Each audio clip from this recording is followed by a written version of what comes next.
going. Great. So yeah, thank you for taking the time to talk to me today, Dr. Shah. I know you're very busy at the CDC, so I do appreciate your time. I just have a few questions and I guess I'll just jump right in. My first question is, what do you think made Maine successful early on? And did it last, or are these recent surges indications that success has been undermined? Well, let's start with how we got to where we are. And you're right, Rose. We have done favorably and comparatively well compared to just about every other state and maybe even many countries across the globe with respect to the way that Maine people have responded to COVID-19. And that's where I would start the answer. One of the reasons why is that I think in Maine, science means something. Now, I know folks are going to say, well, wait a minute, I saw a guy somewhere who didn't have a mask on. Those things happen. But when you take a look at reports and surveys of, for example, mask wearing, Maine people report wearing a mask 80+% of the time. Compare that to much, much less in places like the Dakotas. So I think a large part of the reason that Maine favorably did well is because these scientific principles, this good public health guidance, actually means something. Another reason is that we reacted and planned and prepared for things that we knew would be coming our way long before we even had our first case. So weeks before we had our first case of COVID-19, we had already planned for having testing available. We had pushed out PPE to a number of healthcare sites, again, even before we even had our first case. So that advanced preparation meant that when we did have our first cases, we were not caught flat-footed by it. Another thing that I think really made a difference was the fact that we were able to work with folks, for example, business community members and others in a fashion to make sure that their interests were heard and balanced against what we thought was effective for public health. So there were a number of reasons that I think we did favorably well. Now, of course, we have had a significant spike just in the past 8 weeks, but again, even relative to other states, we are still doing favorably well, even though the situation has gotten a lot worse. The national positivity rate right now stands at around 10%. Ours in Maine is about 4.5%. It's still a lot higher than it was before, but it's still favorably and comparatively better than most everywhere else in the country. So do you see that still as a success then when you compare? Well, you know, I don't think about response as success or failure. We're still in a situation where over 250 Maine people have died, and we were having multiple hundred cases per day. So I don't see it as success. I see it as a situation where we were able to keep our case numbers so low for so long, such that when a national wave of cases came upon us, even though we experienced a significant increase, it was not as marked as it was in other states. Other states started high and went higher. We started low and went to medium. And what do you think will be the lasting impact of COVID-19 on public health, if any impact? Oh boy, well, one can hope, and again, hope is not a strategy, but one can hope that the pandemic brings into sharp focus for everybody across the country what it is that your local public or state public health department does. I think for a lot of folks, understandably, they knew that there was a health department. Maybe they knew that it was involved with restaurants, but beyond that, the scope of what a health department does and our criticality with respect to, say, emergency response in situations like this, they may not have had the full depth and breadth of appreciation. One of the things that my colleagues and I hope is that after the pandemic, public health remains a clear focus, and thus the need to make sure that it's funded at, for example, appropriate levels at the national level is not a debate that we need to have. There will be other changes to public health as well, one of which that we're starting to see is a growing interest in folks who want to work in public health. That's a great thing. The more people that we can get involved in our field, the better off we will all be, not just from a public health perspective, but in my own biased view from a societal perspective. Well, and then even people like yourself becoming a kind of a household name. I mean, was the director of the CDC as well known before this? I don't. Perhaps not. And although I certainly am gratified by the support that I've received, I think, Rose, this is an important thing for me to say. I'm just the guy who gets the privilege to talk about all of the work that my team is actually doing. When I get questions about outbreaks or PPE or lab testing or vaccine planning, it's my team that's doing all that and briefing me on it, working together as a team within my agency so that I have insight into what's going on and that I can then report and communicate that to others. So although I'm gratified by the reception and the warmth, I think it's really important for folks to know that it's a giant team of public health professionals here. They're the ones that are really doing the work. Yeah. And speaking of your team, do you have a timeline for when you and your staff will get the vaccine? I don't know about my staff, to be honest. I will tell you that for myself, where I am at right now is that, first of all, I will absolutely take the COVID-19 vaccine based on the scientific review that the FDA and the CDC conducted, much of which I listened in on or read reports of. I have no concerns about about the safety or the efficacy of the COVID-19 vaccine. And I will absolutely take it when my turn comes up. So I'm not sure about my staff. My staff are of different ages with different health conditions. So some may be ahead of the line, but I will absolutely take the vaccine when it is my turn to receive it. In terms of like your age and your. Yeah, sorry. Yeah, to be 100% clear, I'm a guy in my 40s with no significant health conditions. So I am way down the phases. So that's my thinking right now. I know counterparts of mine in other states have decided to be first in line, and there are certainly benefits of that from a messaging perspective in order to generate confidence in the vaccine. I've thought about that, but I guess no decisions have been made finally, but that's just not how I do business. I'd rather wait for my turn in line based on my age and my thankful lack of health conditions, which may be into the summer. And if that's when my turn in line comes up, then that's when I'll go. Okay. And kind of along that note, you say frequently that the vaccine isn't going to be some magic fix to all of this, and we're going to have outbreaks and cases even after the vaccine is in to the general public. Do you have an idea of how long we could be in that stage, how long we could still be seeing outbreaks and cases? Outbreaks of COVID-19, even after vaccines are widespread and widely taken, will still occur. Just as there are still outbreaks of measles or tuberculosis or mumps, even though we still have great vaccines, or at least as to measles and mumps, we have vaccines for those. There will continue to be COVID-19 outbreaks, probably for as long as I am in public health. Our hope is that they are not as prevalent, as widespread, as great of magnitude, and don't cause the same number of cases or deaths that the outbreaks that we're seeing now. They will still happen, but hopefully at a far more muted rate. Okay.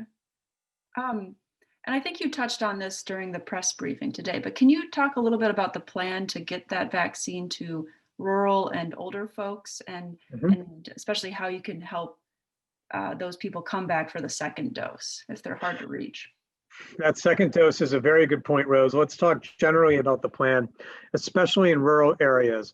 You know, one of the things in Maine that I've seen is that even rural areas are not too far away from, say, a volunteer fire department. And so we are looking right now for ways that we can partner with frontline first responders who have a penetration and an ability to get to very rural parts of Maine.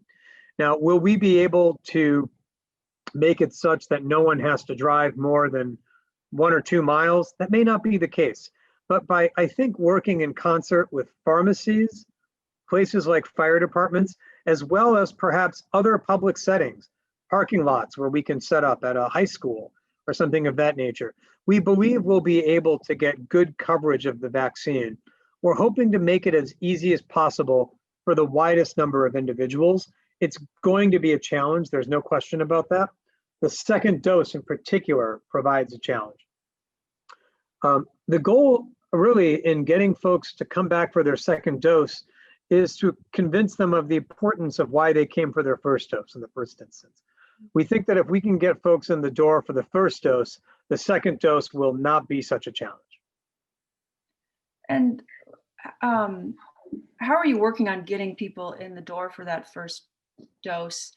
You know, for people who perhaps don't tune into all the press briefings or don't read all the frequent coverage, how do you reach them, and how do you kind of build their trust in the vaccine? Let's talk about reaching them first and then talk about confidence. As to reaching them, it will depend on which phase they are in. If they are, say, in phase 1B, which is critical infrastructure, essential workers, we think that it will perhaps be their employer who is the best suited to let them know, okay, our time is up. It's ready to, our time is here, and it's ready for our team to go get vaccinated. So for that phase, it may be the employer. For other phases, for example, those that focus on those over 65 or individuals with health conditions, it may be their healthcare provider, because the healthcare provider can query the EMR, the electronic medical record system, and say, okay, in my practice, these are the people who are over 65 or who have serious medical conditions. Let me call them, let me send them a note. So it'll be different ways. Confidence in the vaccine is critical. And the way you achieve confidence with anything is to talk with folks about it. There is no magic bullet when it comes to instilling confidence in a brand new thing. This is a new vaccine that's been developed quickly with a technology that many folks haven't heard of. It is completely understandable, and we must recognize that people will have questions. That is a human thing, to have questions about all of this. Our job is not so much just to have answers. That's sometimes the easy part. It's to have conversations with people. It's not about changing their mind. It's about changing their behavior. And that is a completely different thing. And are you optimistic that you'll be successful in getting enough people to get the vaccine? Well, I'm optimistic that with good, honest, thoughtful, transparent, respectful communication, we will get folks to where they need to be. But all of those things have to be in place. The communication has to be honest. We have to acknowledge that for some folks, they may have side effects. They may have a fever. They may have some pain in their arm. It's got to be open. We can't just do it in closed groups. It's got to be transparent. Again, we've got to let folks know that there were folks who had fevers in the clinical trials, and it's got to be respectful. All too often in situations like this, we treat people who disagree with us as if they are uneducated, uninformed, or as if we are trying to win a high school debate competition against them and score as many points as we can. But that does not change people's behaviors. The only thing that has ever changed someone's behavior is open, transparent, and respectful communication. That leads really well into my next question, which is, there were really intense debates this year about restrictions on gatherings and public health guidance and, quote unquote, shutting down the state. And I wondered, how do you prevent that kind of political infighting that was so dominant in 2020 from interfering with the next stages of battling COVID-19 in 2021? I think the way that we prevent it, which would be wonderful if that happened, if we were able to forestall that. I think the way we go about doing so is by starting the conversation now, not letting folks bring the conversation to us, but by starting off by discussing openly what the vaccine will entail, what the process will look like, what the few side effects that there have been, what those look like, the percentages in which they occurred. I think by being proactive in the conversation rather than reactive, we can help make sure that folks get their questions answered before they have time to spin questions into conspiracies. Okay, so being proactive about Mhm. getting the information out there. Um, so President-elect Biden has spoken a lot about what he wants to accomplish in his first days in office. And I wondered, have you had any communication from the incoming Biden administration? A little bit. I've had the privilege in connection with the Society of State Health Officials. We've had the privilege to have a communication with the Biden administration to talk about things like, for example, some of the IT requirements that will be needed in order to make sure we know what's going on with vaccinations in our state.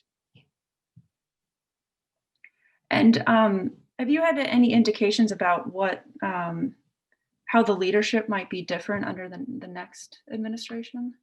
From the Well, federal level? the one thing I can note that I have seen already is that the Biden-Harris administration has already started reaching out to states in connection with the conversations that I mentioned. And what our ask of them has been to enlist states to help them get their vaccine, for example, their vaccine plans into action. Ultimately, many of the plans with respect to COVID response are effectuated at the state level. And what we have asked the Biden incoming administration to do is to consult with states before decisions are made so we can provide input that will help make all of those plans be more successful. Thus far, they have, and I'm encouraged that that type of collaboration at the federal, state level will continue. Did you feel like states had input leading up to now, or is that something that you would want more of? We did. I would want more of it, though. We did have input, and but in some instances, the more the better, and especially when we're talking about massive logistics projects like vaccination. The more we are able to weigh in at the state level and say, we don't think that's going to work because this, and this, and how about you try this, and this instead? We think the better off we'll be. We've had that opportunity previously as a organization of state health officials, but we look forward to having it more. And you mentioned putting the plans into action. What are some of the roadblocks you're concerned about as you think about Maine's plan of action? Well, having appropriate resources from our federal partners will be very helpful. Now, just to be clear, we'll get the job done either way, but our goal, my twin goals for vaccination, are to vaccinate with velocity and equity. And the more federal resources that we have that are available to us, the more that is all the more quickly and efficiently we can accomplish both goals of velocity and equity. We need federal assistance for very concrete things. For example, to have enough staff out there who can actually vaccinate, to help us think through this massive logistics operation, or just to have the IT system in place so that we know what's going on. Having those federal resources will really help us get the job done that much more efficiently, that much more quickly, and that much more equitably. And are you getting a sense that you'll get those resources? I know that discussions are underway, and I know that Governor Mills briefed the congressional delegation about what we are seeing and what some of our needs are. I haven't seen the latest out of DC to know where those conversations stand, though. And since we're approaching certainly the end of this year and almost coming up on 12 months of the pandemic, I wondered if you could have a do-over for this spring, perhaps, February or January, what would you do differently, knowing what you know now about the virus? I think the one thing that I would do differently when this situation, if or when it happens again, I think the one thing that I would do differently is to level set with people sooner rather than later. And I know that sounds strange given the number of briefings that we've done. But one of the things that I don't think, or that I would do differently, is do a COVID 101, a series of COVID webinars for folks, not clinicians, but folks across Maine, just about what this is. What happened is that we jumped right into COVID. Now, I started doing press briefings before we even had our first case, so I had a little bit of chance to lay the groundwork, but I feel like we jumped to, the middle of the race without starting it properly. So that's one thing I would do. The other thing I would do for sure is to put a sharper focus on day one on the disproportionate impact that COVID has had on racial and ethnic minorities. We have seen unacceptable disparities emerge across the state, categorically unacceptable.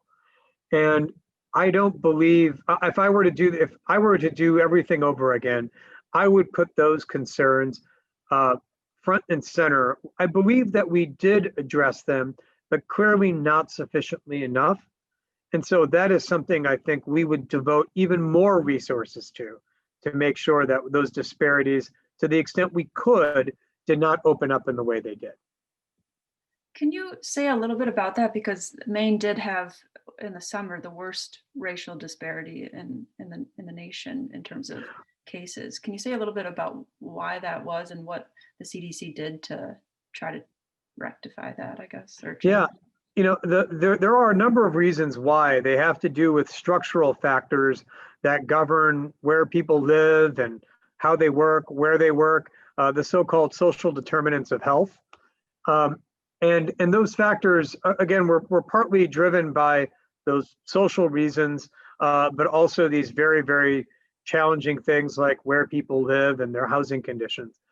I think one thing that would have remedied those is being more deliberate about offering people places to quarantine and isolate that were away from their families. Now, that is very difficult to do. And whether that would have made the difference is an open question, but that's something that I think we could have done more. So provided a space for people. Now, we did provide spaces, just to be clear. I don't mean to suggest we didn't, but could we have done so sooner? That's the open question. Okay. And perhaps we're already talking about this, but I was interested to ask you, what do you think has been Maine's greatest success during the pandemic and Maine's greatest failure in its response?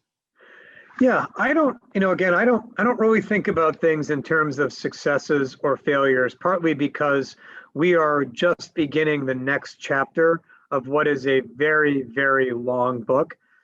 And so I don't really, I'm not one for victory laps, nor am I one for whatever the opposite of a victory lap is.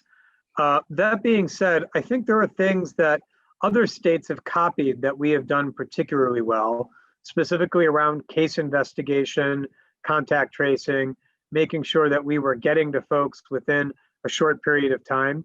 I also think the architecture of testing that we set up across the state is, again, one that other states copied from us around.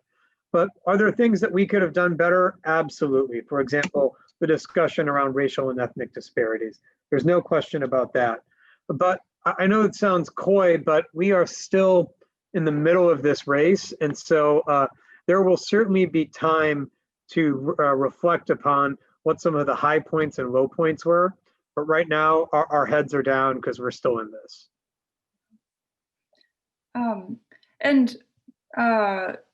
Kind of on that note, what is the top of your mind as we go into 2021? What is the thing you're thinking about the most? Vaccinations, that's what it comes down to. But bear in mind that just because vaccinations are rolling out, it's not as if the other processes, that the other scaffolding and architecture that we've created can stop, right? We are adding a brand new massive logistics operation on top of a series of massive logistics operations. So for example, PPE is still going out, testing is still happening, case investigation and contact tracing are still going on at gangbuster speed. but now we are adding a brand new set of work on top of all of that. That's going to be the focus of 2021, though. It's keeping vaccines going while simultaneously keeping the other processes moving forward. What I hear you talk about all of the things going on, do you worry about CDC staff getting exhausted at some point? I mean, you've compared it to a marathon before. Absolutely. Every single day we worry about that, but that's what our team does. Can you imagine if we just all decided to go on winter break? Can't do that. So as much as I wish I could give my entire agency 2 weeks off for Christmas and New Year's, there's too much at stake. Well, I don't want to take up your whole day. I know you have a very busy schedule. So my last question is just what makes you hopeful about 2021? Well, there's hope that is around the vaccine, but bear in mind, a vaccine alone doesn't actually save anyone's life. It's vaccination that saves lives. So what gives me hope is that we at the state, across the state rather, are on very strong footing with respect to vaccines, but we've got a very, very long way to go. Yeah. Great. Well, is there anything else that you would like to say? No, I appreciate you taking the time. Very much appreciate it. Thank you too. I appreciate the time and I hope you have a wonderful holiday season. Thanks, Rose. You too. Take care. You too. Bye.